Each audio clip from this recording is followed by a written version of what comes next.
부자가 되려면 방 청소부터 해야 한다. 이게 무슨 말이냐 싶으시죠? 부자랑 방 청소와 무슨 관계냐? 엄마의 잔소리 같은 이 이야기는 저의 개인적인 의견이 아닙니다.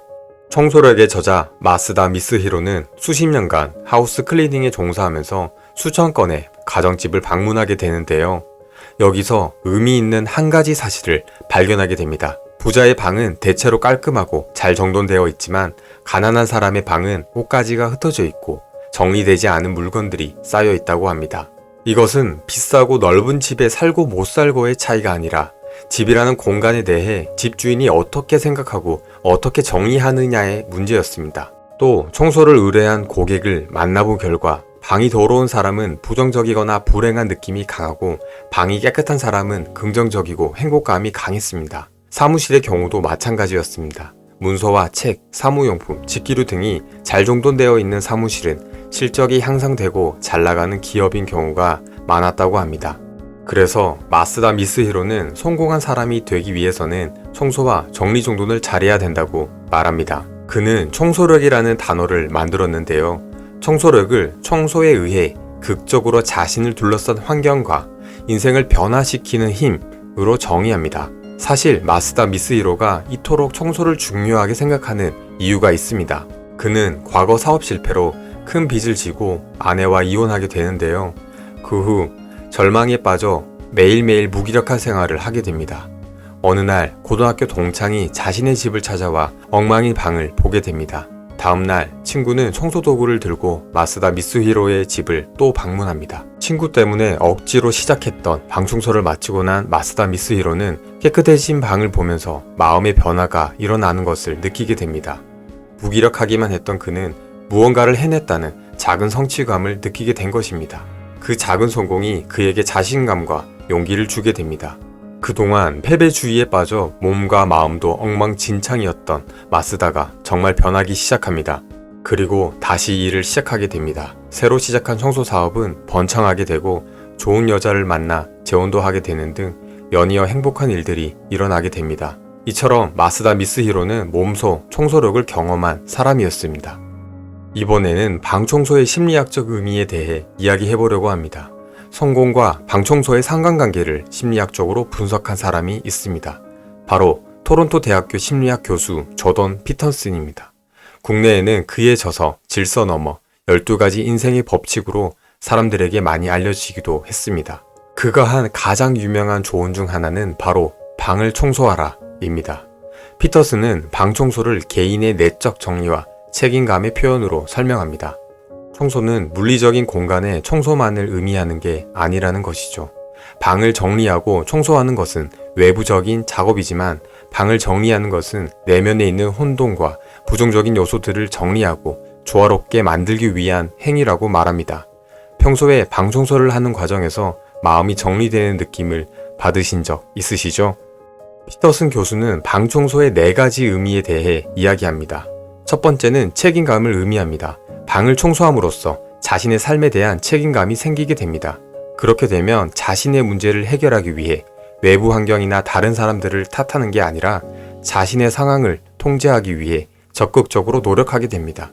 두 번째는 작은 것부터 시작하라는 의미입니다.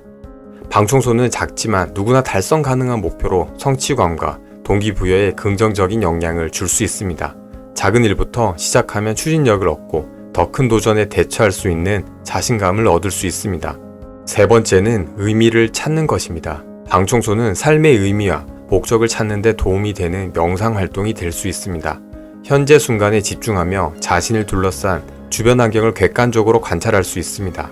네 번째는 자기 존중을 의미합니다. 자신을 위해 환경을 바꾸고 정돈하는 것은 자신을 향한 존중이며 결과적으로 자존감 회복과 자신감 상승에 도움을 줍니다. 이렇게 4가지 의미가 있는데요. 그렇다면 어떻게 청소를 시작하는 게 좋을 것인가 라는 생각이 들 겁니다. 피터슨 교수는 방 청소를 하는 방법론도 제시합니다. 첫 번째는 작게 시작하라. 책상이나 선반과 같이 방의 작은 공간부터 청소하는 것입니다. 집 전체를 하겠다는 목표보다는 심리적 부담이 적을 것입니다. 두 번째는 시간을 따로 확보하라. 일반적으로 청소는 언제든 할 수 있는 일로 생각합니다. 그러다 보니 우선순위가 가장 낮은데요. 그래서 청소를 미루는 일이 잦습니다. 하지만 방 청소는 시간 날 때 하는 것이 아니라 시간을 내서 해야 합니다. 하루 일과 중 방 청소를 하는 시간을 정하는 것이 좋습니다. 세 번째는 분류 및 정리하라. 청소를 시작하기 전에 시간을 내어 소지품을 분류하고 정리해야 합니다. 여기에는 더 이상 필요하지 않거나 사용하지 않는 물건을 없애고 항목을 카테고리별로 정리하는 것도 포함됩니다. 네 번째는 꼼꼼하게 청소하기. 정리를 마쳤다면 이제 꼼꼼하게 청소를 할 차례입니다. 여기에는 먼지 털기, 진공청소기 청소, 물청소 등이 포함됩니다. 마지막으로는 유지관리. 청소는 한 번만으로 끝날 수가 없습니다. 습관으로 만들어 정돈된 공간을 유지하는 것이 중요합니다. 청소라는 사소한 행동이 우리 인생을 극적으로 변화시키는 터닝 포인트가 될 수 있습니다. 저는 아내와 맞벌이를 하면서 3살 아들을 키우고 있습니다.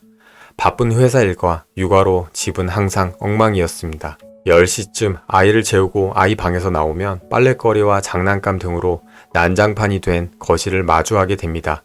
주방에는 설거지거리가 쌓여 있고요. 해야 될 빨래들도 한가득입니다. 회사 일과 육아로 지친 저와 아내는 청소를 하는 게 힘들었습니다. 그래서 집을 정말 대충 치웠습니다. 정리를 했다기보다는 제자리에 둬야 될 물건들과 아이 장난감 등은 구석으로 밀어두고 청소는 미루기 일쑤였습니다. 어느 날 저희 집에 놀러온 친형이 엉망진창인 방을 보고 조던 피터슨 교수의 질서 너머라는 책을 읽어보라고 추천해 주었는데요. 이 책을 읽고 나서 저는 아무리 힘든 날에도 청소를 꼭 했습니다. 어질러진 아이의 방의 물건들을 정리하고 환기도 시키고 방을 닦고 옷가지도 가지런히 정리했습니다. 그렇게 3달을 실천하면서 청소의 힘을 실감할 수 있었습니다. 저는 청소를 하면서 3가지의 변화를 경험했습니다. 첫 번째, 자존감이 올라간다. 자존감이라는 게 자기를 존중하는 마음이라는 뜻이잖아요. 제 자신을 둘러싼 지저분하고 더러운 환경을 깨끗하고 정리정돈된 환경으로 바꾸어 놓으면 어떤 느낌이 들까요? 내가 좋은 환경에서 좋은 대접과 존중을 받고 있구나라는 생각이 듭니다. 뿐만 아닙니다. 사소하지만 뭔가를 해냈다는 성취감도 자존감으로 이어집니다. 그리고 또 다른 일을 해내야겠다는 용기로 발전합니다. 두 번째, 정신이 맑아진다. 청소를 마치고 나면 몸은 당연히 힘듭니다. 하지만 정신이 맑아지는 것을 느낄 수 있습니다. 청소를 하다 보면 어느 순간 몰입을 하게 되는데요. 그러면 머릿속에 가득 차 있던 온갖 잡념들이 사라지고 마음에는 차분함과 평온함이 생기고 긍정적인 활동을 하고 싶은 생산적인 욕구가 생깁니다. 신기하지 않나요? 집이 지저분하고 어지러울 때는 아무것도 하기가 싫었습니다.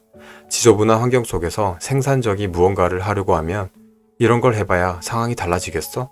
라는 생각이 들었던 것 같습니다. 세 번째, 상쾌한 아침을 맞이할 수 있다. 청소를 미루고 잠든 다음날 아침, 지저분한 집을 맞이하면 그야말로 전쟁터의 한복판에 온 듯한 느낌이 듭니다. 새로운 하루를 맞았는데 좋은 기분은 없고 오로지 짜증만 생깁니다.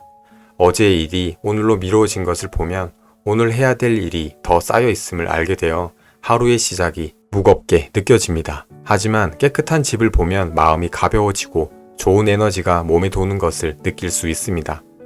여러분들께서도 청소를 하시면서 물리적인 영역의 청소가 내면의 청소로 확장되는 경험을 하셨으면 좋겠습니다.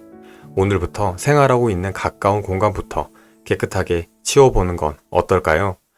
작은 습관과 행동이 우리의 인생을 바꿔놓습니다. 다음번에는 더 좋은 영상으로 찾아뵙겠습니다.